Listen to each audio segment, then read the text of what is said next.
hardware I'm going to be using.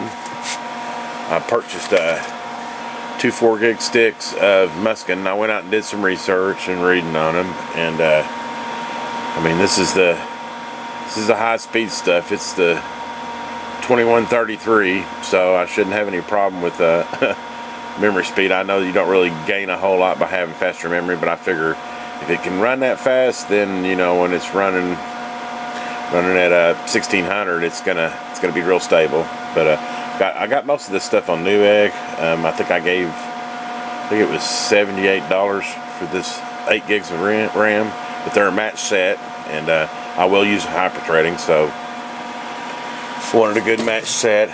Bought this off of Newegg too, and it's a DVD writer. I think it's if I'm not mistaken, it's a, well, let's see if we can see here.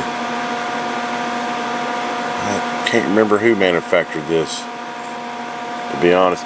Hey, it was $19.99, and then I had a 5 off coupon, so I got it for 15 bucks, and I mean, it's like a 24 ride on DVD, so it's gonna do everything. I can't remember the name of the manufacturer, but it's a name brand.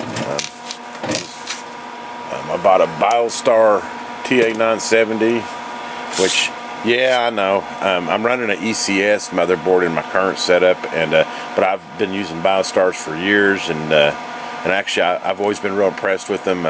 It's back to, this is a budget build. Sure, you know, Asus is a name brand, but for bang for the buck, I mean, I'm getting, it's got 6 SATA 3 ports in it. It's got everything I need. You can even SLI the video if you want.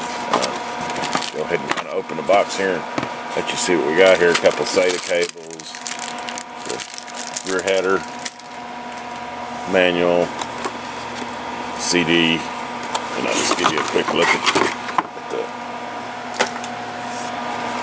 but I'm not going to pull it out of the static because it's not really that necessary right now anyway, because I'm going to be installing memory and everything else. But like I said, it's got 2 PCI for SLI and video if you wanted to. It's also got 2 PCI Express, I should say, and then it's got 2 PCI ports, and then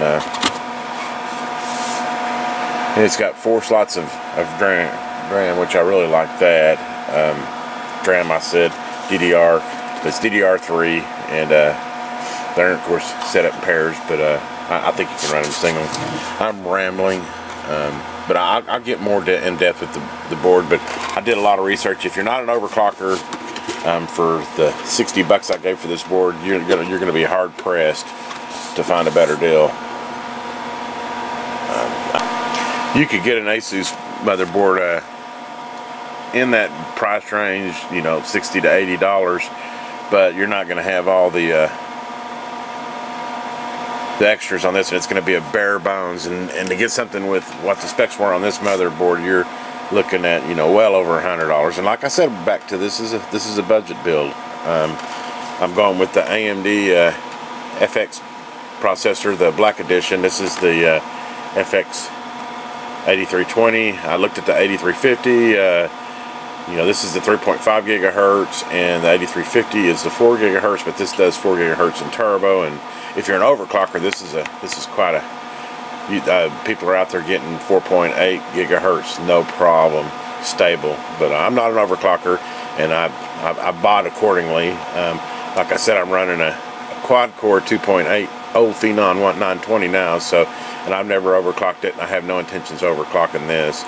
But I'm pretty sure with the 8 cores and a 3.5 and all the specs I've read for what I paid for that, which I used a couple coupons and etc. I actually got that for about $135. So I mean, that's quite a bargain. What I see from my test benches, you know, looking at YouTube videos, is it's a high-end i5, low-end i7.